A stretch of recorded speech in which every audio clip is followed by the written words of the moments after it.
Áudio número 5. Joy Vitale e Ihaleakala Riulen. Limite Zero.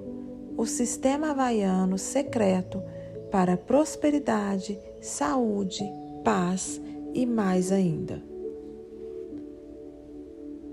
A chocante verdade a respeito das intenções. A nossa vida subjetiva e interior é o que realmente importa para nós enquanto seres humanos. No entanto, sabemos e entendemos relativamente pouco a respeito de como ela surge e como funciona na nossa vontade consciente de agir. Benjamin Libet, Mind Time. Depois daquela primeira conversa por telefone com o Dr. Riulen, eu estava ansioso para obter outras informações. Fiz perguntas a ele sobre o seminário que ele iria apresentar algumas semanas depois. Ele não tentou me convencer a participar. Disse que estava constantemente fazendo uma limpeza, de modo que somente as pessoas certas compareciam ao seminário. Ele tinha a certeza de que a divindade, a palavra preferida dele para o poder maior do que todos nós, mas que é todos nós, tomaria as providências adequadas para que tudo saísse da maneira correta. Perguntei ao meu amigo Mark Ryan, o homem que mencionou o Dr. Riulen para mim pela primeira vez, se ele gostaria de ir comigo. Ofereci-me para pagar a parte dele como um presente por ele ter falado comigo a respeito desse milagre e do fazedor de milagres. É claro que Mark aceitou. Pesquisei um pouco mais antes da viagem. Perguntei aos meus botões se o método desse terapeuta teria alguma coisa a ver com Runa, um método de cura popular do Havaí. Enquanto lia, descobri que eles não estavam nem um pouco relacionados.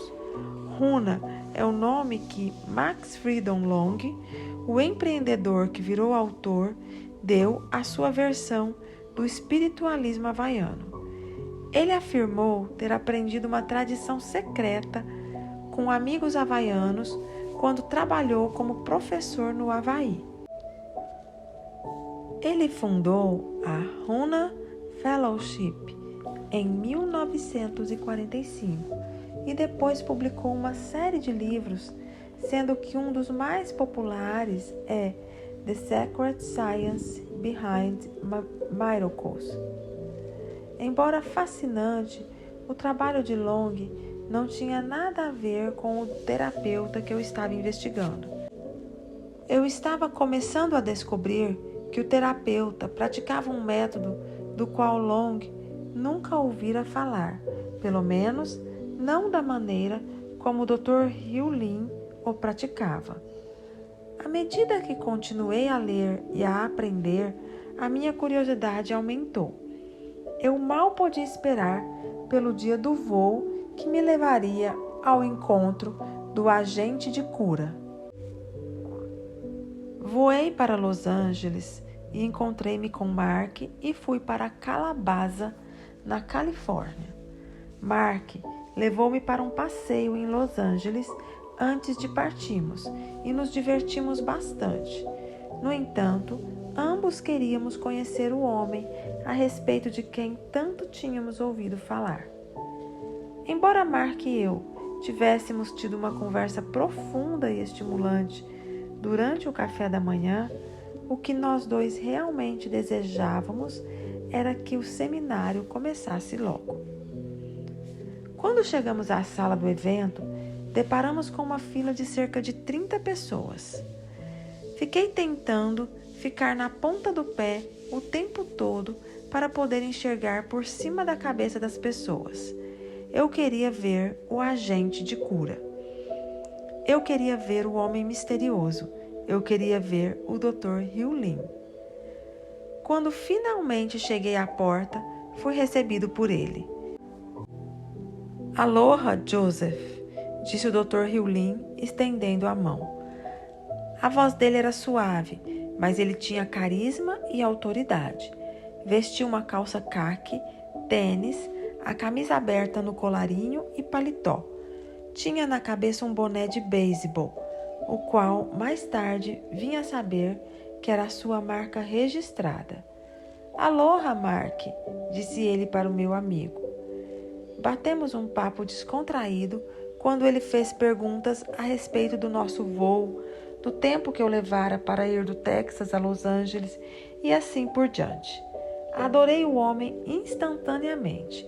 Algo a respeito da sua segurança e do seu jeito de avô fez com que eu me identificasse com ele. O Dr. Hewlin gosta de começar na hora. Assim que o evento teve início, ele me chamou.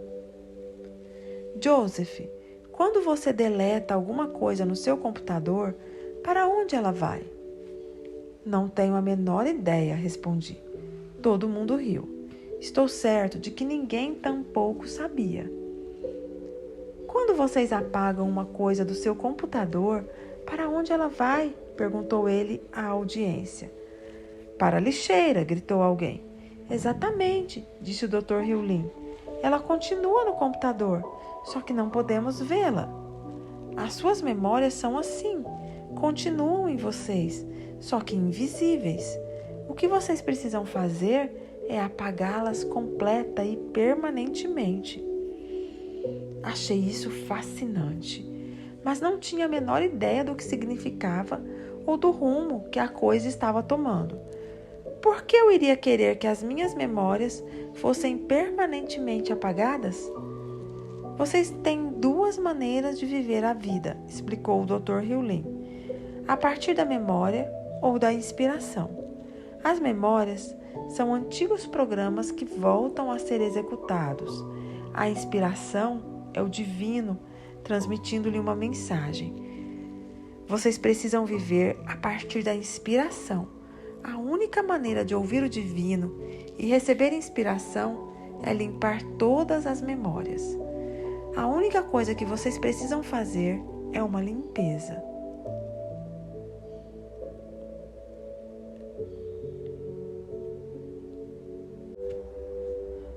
O Dr. Hewlin passou bastante tempo explicando como o divino é o nosso estado zero, é onde temos limite zero.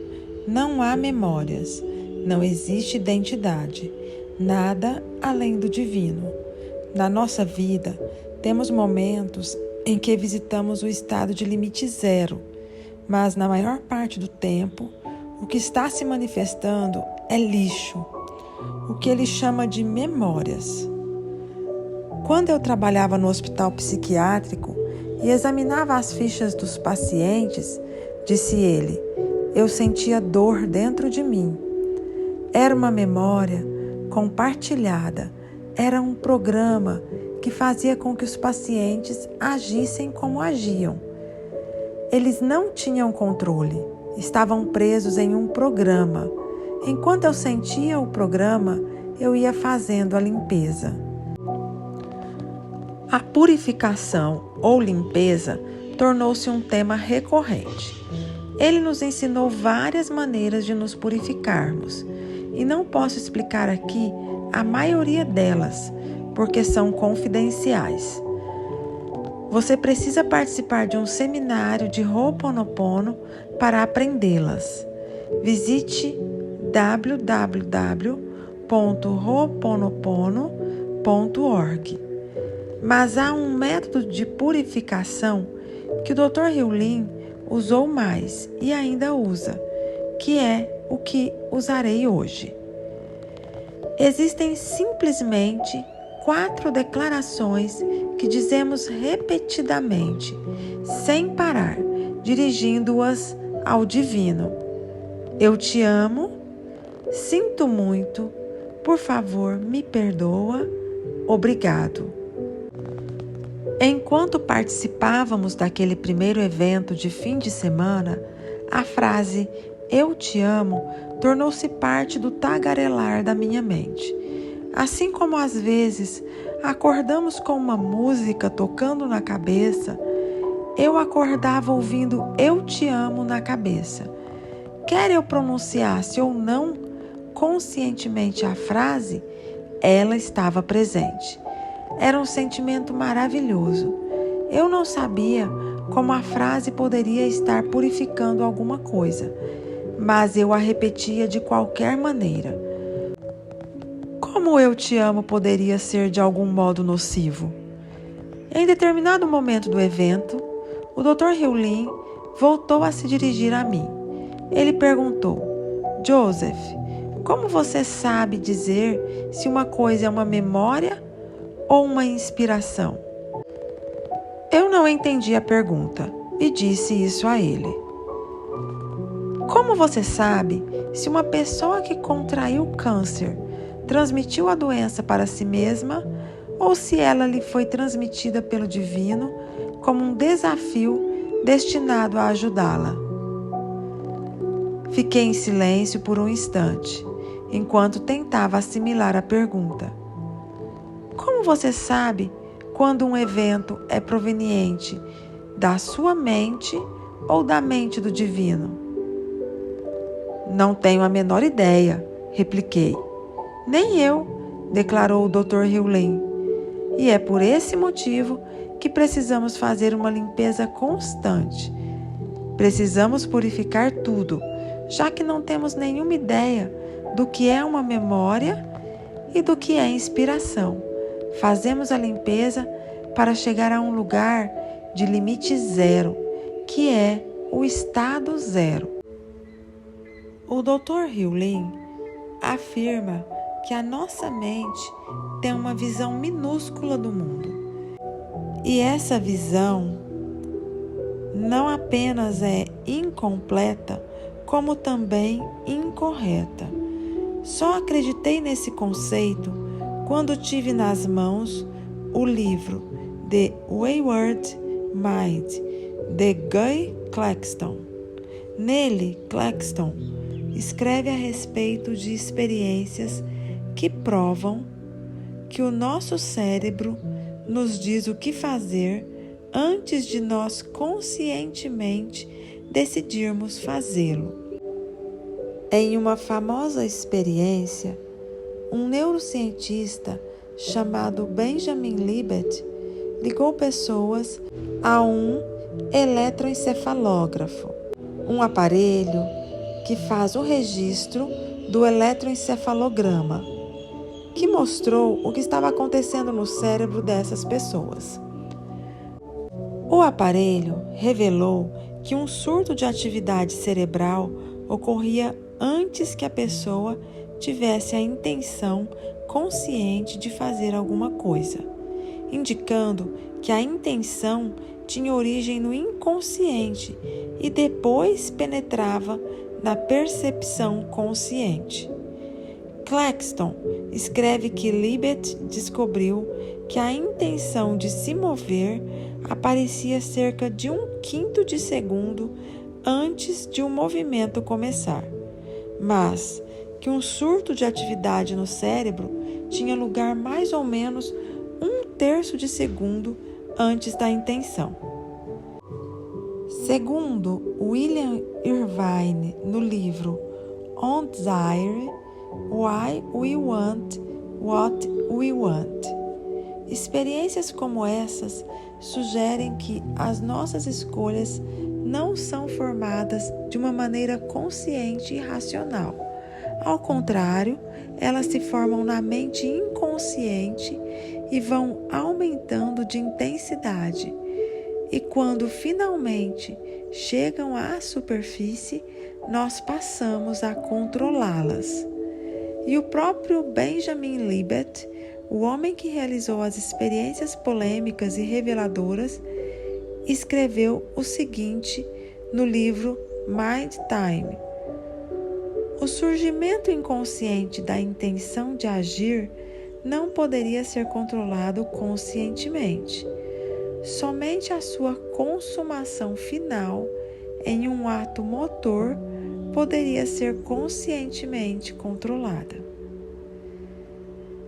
Em outras palavras, O impulso de escolher este livro pode dar a impressão de ter tido origem na sua escolha consciente, mas na realidade, o seu cérebro primeiro enviou um sinal para que você o escolhesse, e depois a sua mente consciente seguiu o sinal com uma intenção declarada, algo como: este livro parece interessante, acho que vou ficar com ele. Você poderia ter escolhido não ficar com o livro, algo que você teria racionalizado de alguma outra maneira, mas você não poderia controlar a origem do sinal propriamente dito que o estava encorajando a agir. Sei que é difícil acreditar nisso. De acordo com Claxton, nenhuma intenção jamais se origina na consciência. Nenhum plano jamais é preparado ali. As intenções são premonições, símbolos que lampejam nos cantos da consciência para indicar o que talvez esteja prestes a ocorrer. Aparentemente, uma intenção clara nada mais é do que uma premonição clara. O que me perturba é o seguinte: de onde veio o pensamento? Isso é surpreendente. Desde que escrevi a respeito do poder da intenção no meu livro The Attractor Factor, e desde que falei a respeito dele no filme O Segredo, vir a compreender que as intenções não são de modo nenhum uma escolha minha foi um choque. Tudo indica que o que eu pensei que estava fazendo quando defini uma intenção era simplesmente a verbalização de um impulso que já estava em atividade no meu cérebro. A questão torna-se então a seguinte: o que ou quem fez com que o meu cérebro enviasse a intenção? Na realidade, perguntei mais tarde ao Dr. Hewlett: quem está no comando? Ele riu e disse que tinha adorado a pergunta. Confesso que eu ainda estava confuso a respeito das intenções. Perdi 36 quilos, sendo mentalmente vigoroso e impondo a minha intenção de perder peso. Mas eu estava declarando uma intenção ou simplesmente reagindo ao sinal do meu cérebro para que eu perdesse peso? Foi uma inspiração ou uma memória? Escrevi para o Dr. Hewlett e fiz essa pergunta. Ele respondeu dizendo: nada existe no zero, ao acua, nenhum problema, nem mesmo a necessidade da intenção.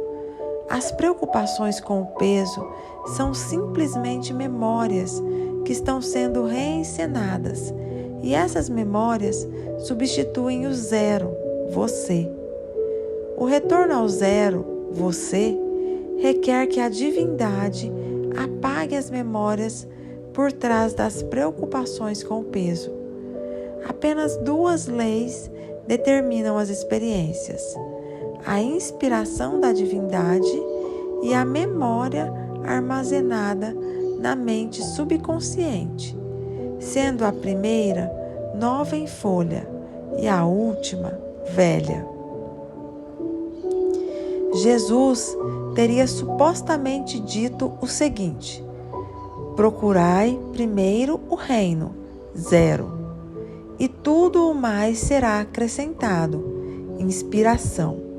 O zero é a residência de você e da divindade, de onde e de quem brotam todas as bênçãos, a riqueza, a saúde e a paz. Paz além de todo entendimento. Dr. Hewlett. Até onde pude depreender, o Dr. Hewlett estava olhando além das intenções e dirigindo-se à origem, o estado zero, onde não existe limite. A partir de lá, experimentamos a memória ou a inspiração. A preocupação com o peso é uma memória. A única coisa a fazer é amá-la, perdoá-la e até mesmo agradecer por ela. Ao purificá-la, você está garantindo que o divino terá uma chance de produzir uma inspiração. O que parece ser verdade é que o meu desejo de comer em excesso, que me manteve obeso durante a maior parte da minha vida, era um programa. Ele se forma no inconsciente. A não ser que eu o purifique, ele permanecerá lá e continuará a efervescer. Na medida em que ele está sempre vindo à tona, tenho que permanecer consciente da minha escolha, comer ou não em excesso. Isso acaba se tornando uma batalha que dura a vida inteira. Não é nem um pouco divertido.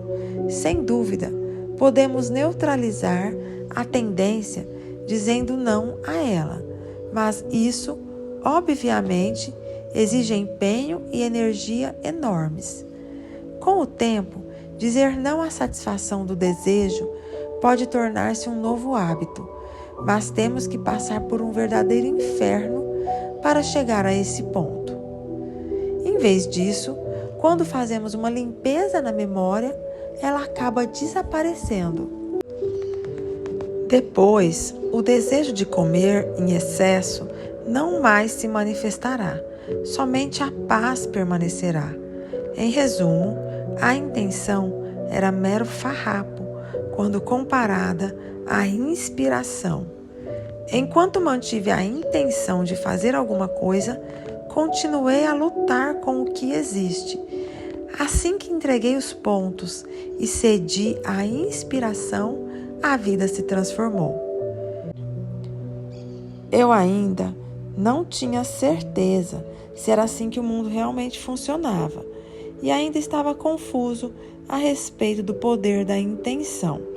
Então, decidi continuar a investigar. Jantei com Rhonda Byrne, criadora e produtora do filme de sucesso O Segredo. Perguntei a ela uma coisa que eu tinha enorme vontade de saber. Você criou a ideia do filme ou você recebeu a ideia? Eu sabia que ela recebera a inspiração de criar o hoje famoso trailer que causou uma epidemia de marketing. Assista ao trailer em www.thesecret.tv. Ela me disse certa vez que a ideia do teaser do filme surgiu de repente em um intervalo de poucos segundos. Ela criou o trailer propriamente dito em 10 minutos. Ela claramente recebeu algum tipo de inspiração que resultou na produção do mais poderoso teaser de filme da história. Mas eu queria saber se a ideia do filme final, propriamente dito, teve origem em uma inspiração ou se ela sentiu que fez o filme por outras razões. Esse era o ponto crucial do meu interesse pelas intenções. Estávamos declarando intenções que faziam diferença ou recebendo ideias que posteriormente chamávamos de intenções? Foi o que perguntei a ela enquanto jantávamos. Rhonda permaneceu quieta por um longo tempo. Ela pareceu desligada, contemplando a minha pergunta, buscando a resposta dentro de si mesma. Finalmente, falou. Não tenho certeza, disse ela. A ideia veio até mim, sem dúvida. Mas eu fiz o trabalho, eu a criei. Assim, eu diria que eu o fiz acontecer. A resposta de Rhonda foi esclarecedora. A ideia foi até ela, o que significa que se aproximou dela como uma inspiração. Como o filme é extremamente poderoso, muito bem feito e brilhantemente comercializado, só posso acreditar que tenha sido tudo um desabrochamento do divino. De fato, havia um trabalho a ser feito e Honda o fez, mas a ideia em si surgiu como uma inspiração. O interessante é que depois de o filme já ter sido lançado, havia vários meses e a agitação em torno dele estar atingindo proporções históricas, Honda enviou um e-mail para todos os que estrelaram o filme, dizendo que este agora tinha uma vida própria. Em vez de declarar intenções, Honda agora estava atendendo chamadas e agarrando oportunidades. Um livro estava surgindo. Larry King estava fazendo um especial de 2 partes baseado nas ideias do filme. Uma versão em áudio estava sendo lançada. Continuações estavam a caminho. Quando agimos a partir do estado zero, no qual não existe limite, não precisamos de intenções. Simplesmente recebemos e agimos, e milagres acontecem. No entanto, é possível interromper a inspiração. Honda poderia ter dito não ao incentivo de fazer o filme. Parece ser aí que o livre-arbítrio entra em cena. Quando a ideia de fazer alguma coisa aparece na nossa mente, seja ela proveniente da inspiração ou da memória, podemos escolher agir ou não em função dela, se estivermos conscientes do impulso.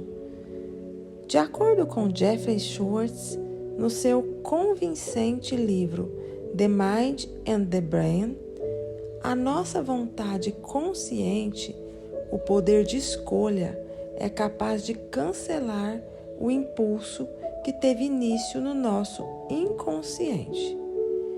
Em outras palavras, você pode receber o impulso de adquirir este livro, mas pode neutralizar esse impulso se quiser fazê-lo. Isso é o livre-arbítrio ou a livre vontade, ou, como Schwartz o descreve, a livre não vontade. Ele escreve que, em anos posteriores, ele, Libet, abraçou a ideia de que o livre-arbítrio atua como um guarda-cancela para os pensamentos que irrompem do cérebro e não se esquivou das implicações morais disso. William James, o lendário psicólogo, sentia que o livre-arbítrio tem lugar depois do impulso que temos de fazer uma coisa e antes de efetivamente a fazermos. Novamente, você pode dizer sim ou não ao impulso. É preciso estar plenamente consciente para perceber a escolha. O que o Dr. Hugh Lane estava me ensinando era que, por meio da limpeza constante de todos os pensamentos, sejam eles decorrentes da inspiração ou da memória, eu seria capaz de escolher melhor o que era certo naquele momento. Comecei a compreender que a minha perda de peso teve lugar porque escolhi não obedecer à memória ou ao hábito que estava me incentivando a comer mais e me exercitar menos. Ao escolher não seguir esses impulsos causadores de dependência, eu estava introduzindo a minha capacidade de livre vontade ou de livre não vontade. Em outras palavras, o anseio de comer em excesso era uma memória, não uma inspiração. Ele era proveniente de um programa, não do divino.